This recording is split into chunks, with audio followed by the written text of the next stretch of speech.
Ini saya mau sambil nanya-nanya juga nih sama koordinatornya, Bang Daniel ya. Ini mungkin bisa bagi tips and trik untuk pemasangan dekal, atau mungkin kira-kira jasa pemasangan dekal itu berapa sih Bang untuk satu unit motor Scoopy? Ini kan motor gede ya. Motor gede, kalau Scoopy kan motor kecil. Nah itu kira-kira jasa pemasangannya berapa dan pengerjaannya berapa lama Bang?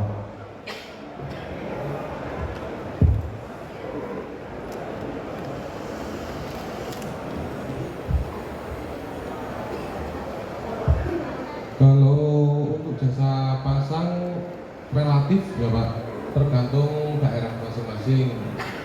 Tapi kalau untuk daerah Surabaya, untuk jasa pasang sekitar 350 sampai 450 untuk jasa pasang aja.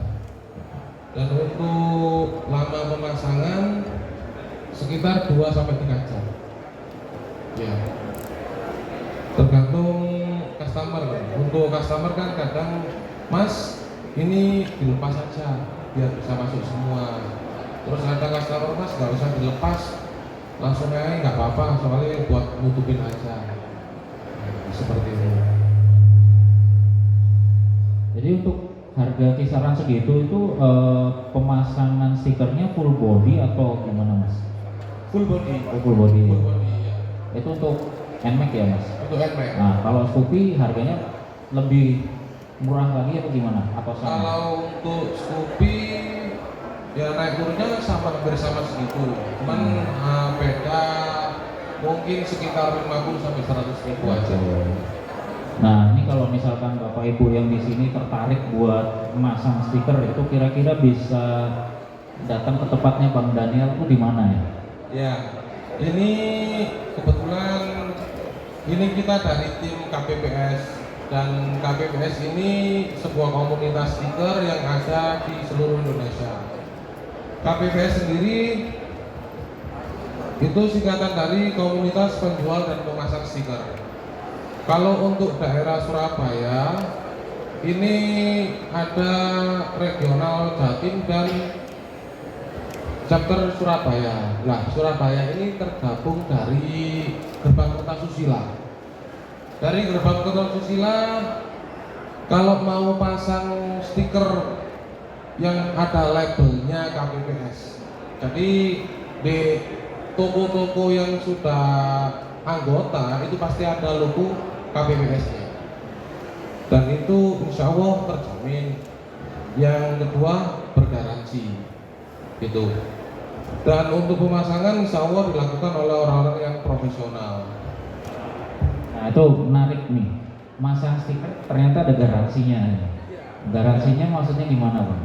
Untuk garansi, kalau untuk jasa pasang aja kita bisa garansi. Untuk jasa pemasangannya itu misalkan kadang ada bahan kan semuanya kan nggak sama ya Mas ya. Ada yang baik dan ada yang kurang baik, ada yang lengket dan ada yang kurang lengket. Dan itu nanti kita maksimalkan semaksimal mungkin, dan kita berani garansi untuk jasa pemasangannya. Jadi kalau misalkan ada yang lupas atau apa, bisa dikembalikan lagi dan untuk diperbaiki. Dan kalau misalkan tidak bisa diperbaiki, kita akan ganti. Itu bentuk pelayanan kita. Itu khusus KPPS Surabaya aja atau Khusus semua anggota KPPS? KPPS. Garansinya sampai berapa lama? Untuk stiker sebenarnya kalau misalkan 2-3 hari itu sudah nggak ada yang lepas, insya Allah selamanya nggak akan lepas, kecuali tanda kutip ada yang usil, terus ada yang yang sengaja dilepas, terus kena gores-gores, itu beda.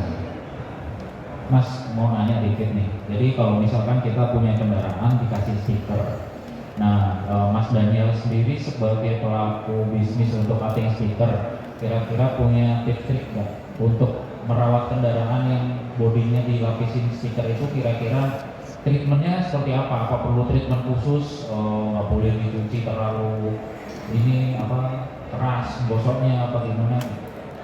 Kalau untuk perawatan motor atau mobil setelah di stiker itu sebenarnya perawatannya sama kayak cat. Jadi kalau cat itu kan kalau dicuci pakai wax terus pakai apa itu namanya yang pakai kit itu lama-lama kan dia akan pudar. Nah sama di stiker juga akan seperti itu. Jadi kalau untuk perawatan sebenarnya untuk perawatan stiker simpel mas. Cukup dicuci pakai sabun. Nah kalau misalnya untuk sekarang sih yang paling bagus ini,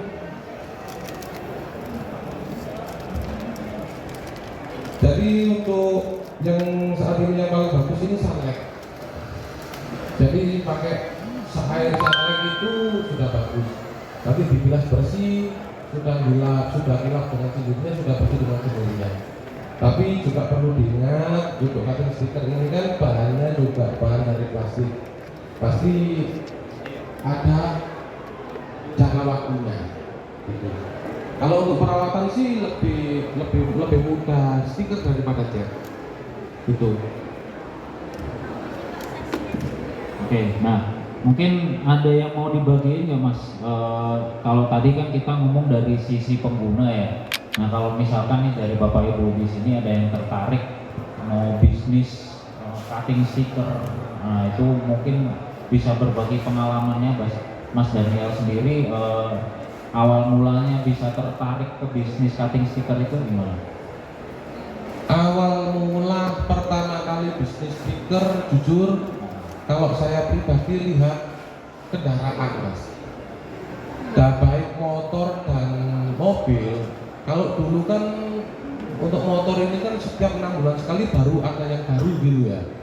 Lah saya meneliti di situ kok lama-lama ini kok semakin banyak motor yang baru.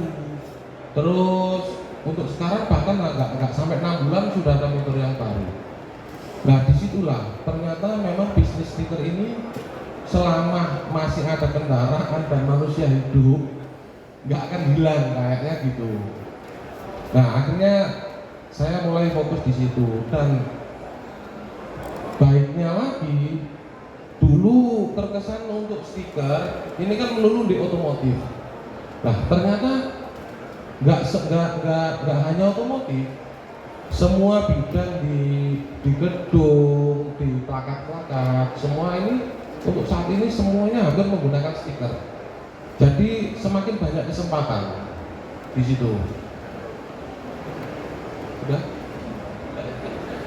Oke, nah paling mungkin bagi tips and trik cara pemasangan stiker ya, kalau misalkan teman atau bapak ibu yang di sini mungkin sedang belajar untuk jadi apa ya pemasang stiker sendiri, mau belajar sendiri di rumah itu alat-alatnya apa aja sih bang yang perlu disiapin, terus kira-kira skill apa yang harus dipelajarin buat jadi pemasang stiker yang istilahnya ya bukan profesional lah tapi yang handal rapi gitu ya, kira-kira apa aja?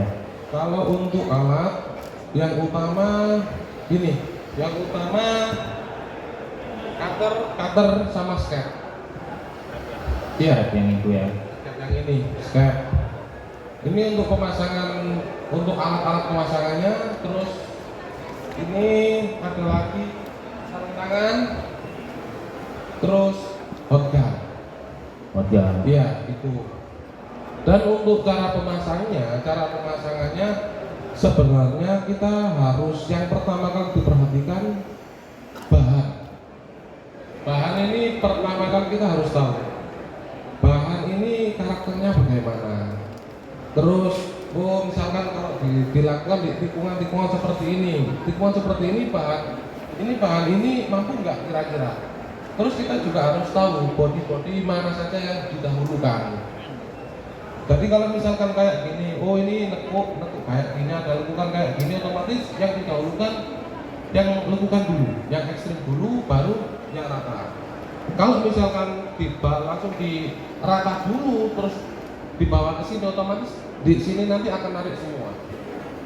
Dan untuk lebih baiknya, untuk pemasangan stiker sebaiknya dilepas. Kalau misalkan nggak dilepas, paling nggak bisa dipegang kayak gini, biar bisa masuk di dalam. Tuh. Sebenarnya untuk awal-awal untuk pertama kali belajar stiker, terutama satu yang sangat-sangat perlu diperhatikan, satu, kebersihan, Mas. Itu paling utama. Jadi meskipun pinternya pemasang kayak apa, kalau misalkan untuk bidangnya nggak bersih, terus ada minyak, pasti gagal. Jadi yang paling utama yang perlu diperhatikan kebersihan. Itu. Terus ini Mas, kalau untuk bahan stiker yang umum dipakai di teman-teman KPPS itu stiker yang tipe apa Mas? Yang lentur kah? Yang gimana? Mungkin ada penjelasannya mungkin yang bisa diinfokan di sini. Kalau untuk tipe stiker yang paling utama Ya. itu kondisi apa ya? Tipe lem. Tipe lemnya yang di dalam ini, Om. Tipe lemnya ini. Ini yang paling sensitif. Yang paling recommended itu lem yang tipe kering kayak gini. Jadi maksudnya tipe lem itu yang kandungan lemnya banyak apa yang justru harus sedikit Mas? Enggak. Ada tipe lem ini kan ada yang kering, ada yang lembab. Ya.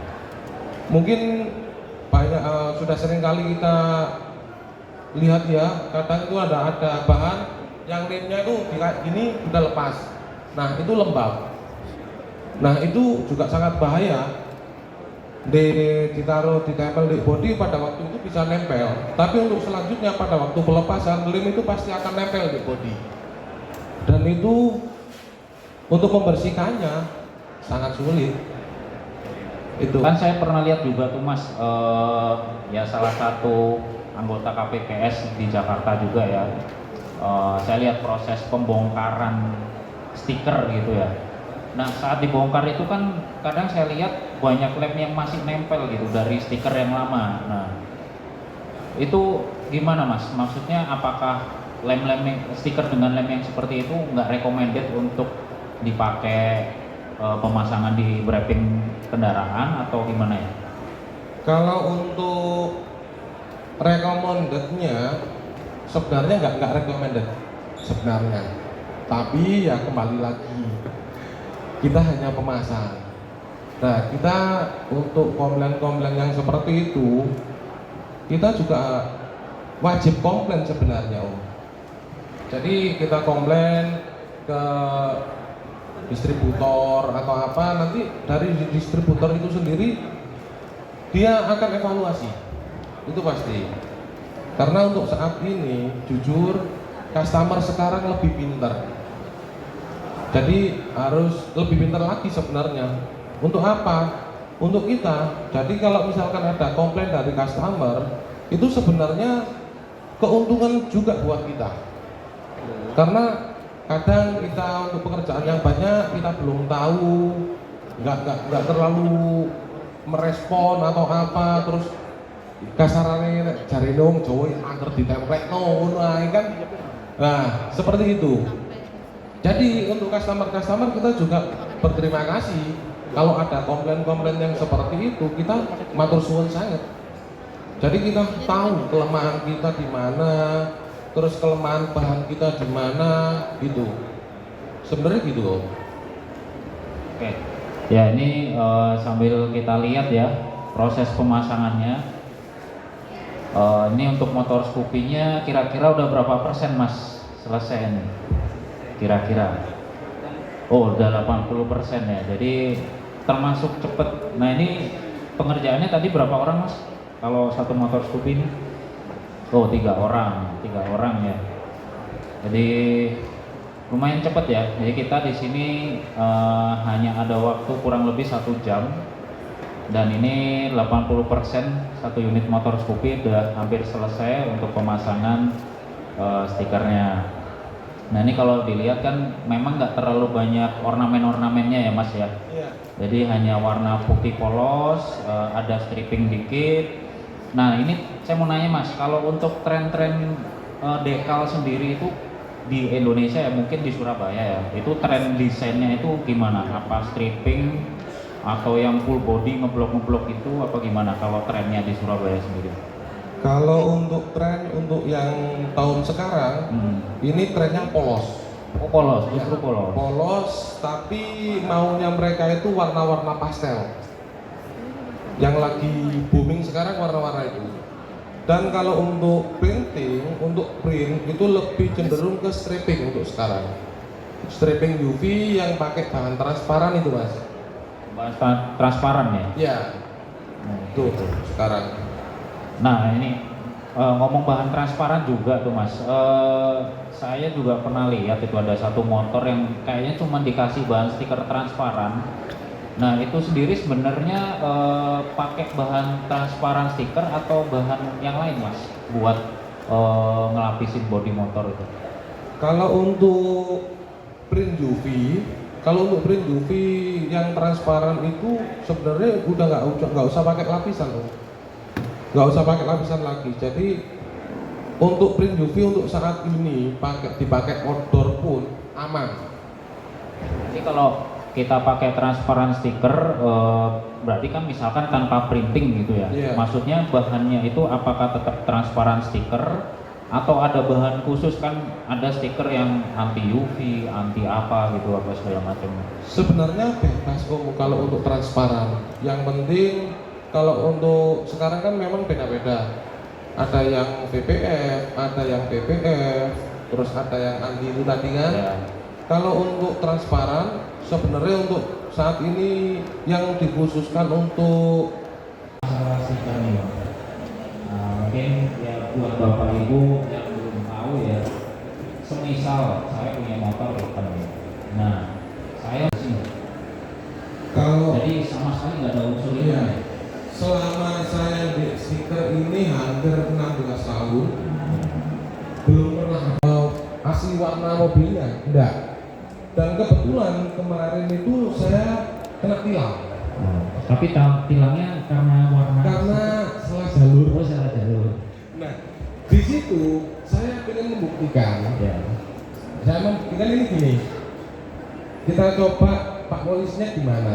Ternyata untuk warna ini aman. Ya, yang agak sulit lah. Nah, dukungan yang seperti ini. Ya. Dari sini langsung turun.